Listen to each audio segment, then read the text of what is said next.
physics that you may find later on. So I don't think that would be a good approach. I think yes, I'm not arguing towards simplifying the simulations or tuning the simulations to reproduce observations. But there are things that we worry about when we do our simulations that are currently not under our control. For example, it has been proposed that during the inspiral you can have nonlinear tides, and this will have this will excite very high frequency modes inside of the neutron star, something that has hundreds of radial modes. This is something we will never be able to resolve in simulations. Is this something that I have to somehow include as a subgrid model, or I can just pretend this is not a problem?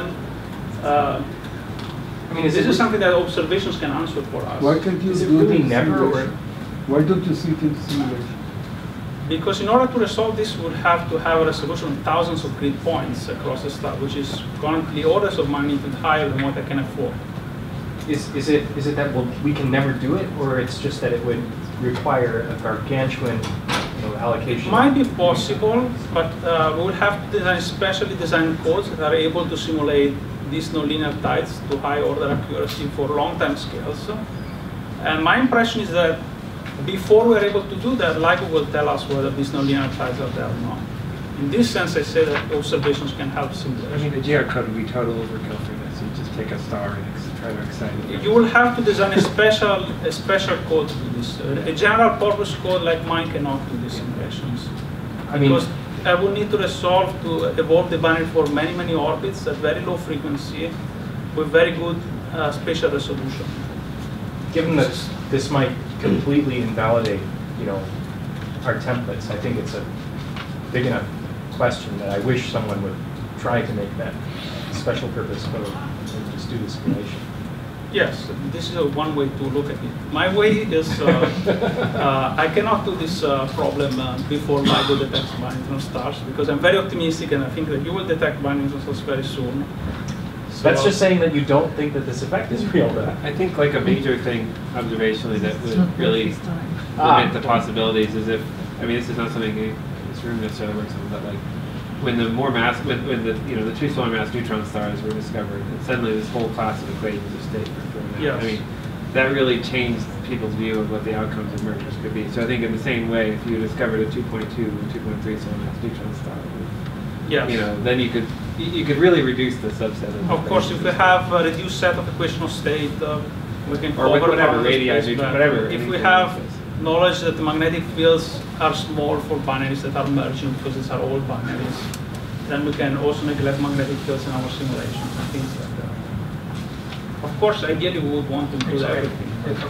There is a limited amount of resources we have. Such a one last point before, because yeah, I was just going to say that this might be a chicken and egg problem, because unless we know that there are these nonlinear tides, we may not be able to detect them. Yeah. Well, we can tell you parameterize that there is a problem. No, it depends on the extent of that effect. You will see that hopefully it's not so bad. You will see that you get waveforms that don't fit the simulations. We need match filtering to be able to actually get those signals. If you tell me that the waveform template are so large that you will fit anything that you will see, then no, not with this is not serious. Binary neutron stars, you don't pick up. I mean, binary neutron stars, you absolutely need the templates. Pick them up. No, but the question is whether the current matrix of templates is so large that if this phenomena exists, you will not notice it, you will just identify that this was a merger with different parameters, then the whole exercise is getting nowhere. It may be, but the question is, we don't. If people can tell us how it affects the field, and that it is not completely orthogonal to our bank of templates, then it's fine. At the moment, we get the picture that some people say it may be so bad that you won't even capture it with all your bank of templates. You're still not going to do it because this waveform is orthogonal to. Oh, so you expect that you'll not detect it at all because the template is yeah. I mean, that's what some people claim. I don't think it's. So there are people who are working on building parameterized templates that include a knob that you can turn to mop up these events. But that comes at some cost in our horizon distance. And so, I mean, this model uncertainty is, you know, has I mean, you could think of it as it has a $1 cost equivalent to, you know, an upgrade of LIGO that, you know, increases your sensitivity by 1 over that factor. So it's, I mean, But one way to get a handle on it would be if we knew at what frequency this effect became important. Like if it turns on at 800 hertz, probably not a big deal. If it turns on at 250 hertz, then it will really mess up the sensitivity of the... Yes, actually I'm not advocating for this effect. Can you see what you created without advocating? But this is the way to be a hero and say it's not going to matter without having to spend a lot of computing time. If you can say that it doesn't, I can say that matter it is below impossible to 800 hertz. simulate, so it's not my problem. Yeah, so this one is contributes from low frequency and accumulate to high frequency. The nonlinear tides? Yeah, this is expected to happen at 40 or 50 hertz. oh, forget it, we're screwed. No, we can do 100 hertz off. That's the point, right? Like you can start searching at 100 hertz. So we should forward integrate as well as backward integrate Well, and see where. Just start at 100 hertz. We used to do 100 hertz. So That's correct. That's correct. Tony started one too. So, I'm sorry, I'm confused. So, maybe this is a question for Ryan, Steve. I'm confused by the title of this session. So, my question is, what's the difference between joint observing and co-observing and follow-up? What have we just been talking about? I'll let the panel answer this. Okay. Please. I have the slides. You have it. Oh, this is the previous one, right? Yeah, but okay. Yes. Well, for your point of pull up the slide, but basically we are comparing two scenarios. One is we have the EM counterpart. We detect the EM counterpart. Second is we don't have an EM counterpart for whatever the reason. I think for LST we can do both. We can do EM counterpart, and also you mentioned before we are going to have a quite complete Gatsby catalog, and by Gatsby association we can also do cosmology astrophysics. And I just did some calculation, only focus on cosmology, so H0 measurement, and comparing EM counterpart case to no EM counterpart case, and we got 40% better uncertainty. So you will reduce your uncertainty on H0 measurement by having an EM counterpart. That's Now the I'm number. even more confused. So, Yes. does this mean that we have to follow up? This presumes that we follow up a gravitational wave event and find or don't find something? Or are you talking about the fact that we will cover, let's see, twice a week we will cover every piece of the sky in some filter, and therefore there will be automatic monitoring, and you're calling that joint? What do you get for free from the survey, and what do you have to spend more observing of? Well, that depends entirely on the survey, but It, we have a particular survey. We fixed the survey. it is a Yes. Well, but different it question. doesn't. It all depends on timescale, right? I mean, It depends on both this right, but he's the described timescale. the survey. Yes. Right, depends given the also- survey that was described, what It do you also get for free, depends. and what would you have to get with the TOO? It also depends on what kind of EM counterpart you're talking about. If you're talking about X-rays, gamma rays, then the situation becomes much easier because it comes with the location, so it narrows down where So this is to not look. co-observing. We're not talking No, about this is not co-observing. This is We joint don't observing, know. which means Yes. that we're both on the air during the same year. Now the thing is, if you have X-ray monitors, which are all sky except for, of course, with the rotation by the Earth, then you probably will cover everything that you guys can see, depending on the time of the day. But if you don't have an X-ray counterpart, then you depend on after the effect. You look and see if you can find now in this case, the optical infrared So that's follow-up. That's follow-up. Yeah. But the title of this was joint. That is confusing me. So we're talking about statistics here, just a statistical cross correlation, not an object by object, right? So the goal of the panel was to discuss all these possibilities. Basically, if we do whatever we need to get more science out of LSST observations and LIGO observations in whatever combination, what are we learning, right? We're not doing this to count a number, like how many detections we make with both. It's really about learning physics, So it astronomy, seems in etc. that sense it would be very helpful if we had more than 2 visits to every place in the sky per week. Depends on the source, I guess. I think Well, we have 2 or 3 anyway, so maybe that's enough. Yeah. I mean, yeah, part of this is we have a LIGO air region, and the question is how many visits do we need to identify whatever predictions we make for the counterparts versus all the background sources? And also how many candidates is an acceptable number to reduce it to? If we can pass off 100 candidates or we pass off 10, I mean, so these are sort of things that will come into this.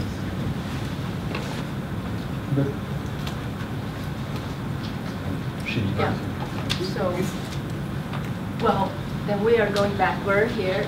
This is just a summary for all the localization in 2D, which is more helpful for EM counterpart. So this is just a number taken away, assuming VNS rate of the middle number, the 10 to the minus 6 per year per cubic megaparsec.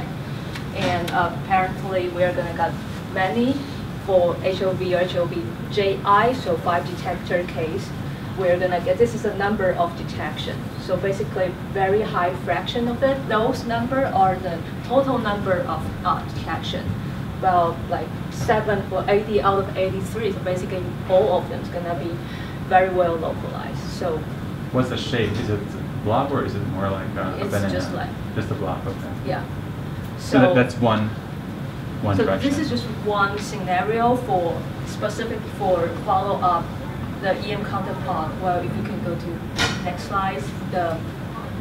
This scenario is a 3D case, which is more helpful for this galaxy correlation. So if we have this galaxy catalog, we don't need to do it real time. Basically, we can do it afterward. So this case, well, we can still have a few, but not that many, binary neutron stars that are like well localized, and you can identify the galaxy. So you mean that the galaxy catalog, you have the galaxy catalog up to the, Suppose we have a galaxy catalog. Yeah. Out of this, say, 80 detection, you're gonna have 10 of them will be well localized down to this number. So 1,000 cubic. Some concrete very high. No, you don't. So that's actually the point of this well-localized event. Because this well-localized event, one reason they are well-localized because they are super nearby. So all of them are gonna be less than 100, 200 megaparsec, which can be very easily done by LST, for example. So we don't really need something that's very far away and very complete. Like, and this also applies not only for binary neutron star, the galaxy catalog approach, we've been talking about this because we want to do it for binary black holes as well. And for those binary black holes, we already detect those 30-30 solar mass one. Yes, we can see them very far away, but still, for those very well localized ones, they're still lying within redshift 0.1 or something. So we said for galaxy catalog, we're seeing 100, 200, well, as far as say 400 megaparsec, we can do all the things we want to do with this galaxy correlation. So, and you can do this. You don't have to already have the galaxy catalog. You can, since at this point maybe you've given up on actually finding a counterpart. That's done, and so you can take as long as you want to do, a deep, targeted survey. And then go back and get spectra. But it doesn't take that long to do it. So yeah, it's no, just right, but it doesn't take long. Yeah, but it doesn't have to be done right away. Yeah, real-time galaxy catalog, or just you can do it either way. So I don't understand the logic. So just calculated the 17,000 galaxies per square degree at redshift 0.1. Yes, but how does that tell me what galaxy did this? I don't understand the logic. So the event itself is going to be very well localized down to, like, say, 100 cubic megaparsec or 1,000 cubic megaparsec. Lots of galaxies inside that. if you multiply by, well, it depends on the galaxy density you are assuming, and also depends on your survey depth. Yeah, well, we know what our survey depth is, and we know what the galaxy density is at redshift 0.1 very well. So what will be the number? 17,000 galaxies in 1 square degree to redshift 0.1, which is in that volume. So this is too many galaxies. To what completeness? Yeah. 100%. We will be 100% complete at redshift 0.1. So we did, the typical number we were taking here is like 0.01 galaxy per cubic megaparsec. And if that number is something that you can consider as like complete, then you just multiply this number, you take 2 digits off, then that's the total number of galaxies within this volume. So that is not that many, it's like order of a few galaxies. So those are, those because you only have a few, then those are gonna be very helpful, and actually most of your fit is gonna come in from this golden event, because once you got an order of magnitude larger volume, you got an order of magnitude more galaxies, then everything wash out, no information at all. So no matter what, golden event is something you should just, if you have limited resources, you should just focus on them, because this is where you're gonna get most from. But I guess the point is, it's not, I mean, you're never going to see all the, we might be some little tiny galaxies you never see, but it's just that we expect, you know, most of them to happen in L-star galaxies. So we're really sort of mostly caring about the L-star galaxy density. Yes, yes. And not sort of the total. I mean, we don't, if they all happened in dwarfs, we'd be really in trouble with this number. Or so, if they all happened in tiny galaxies.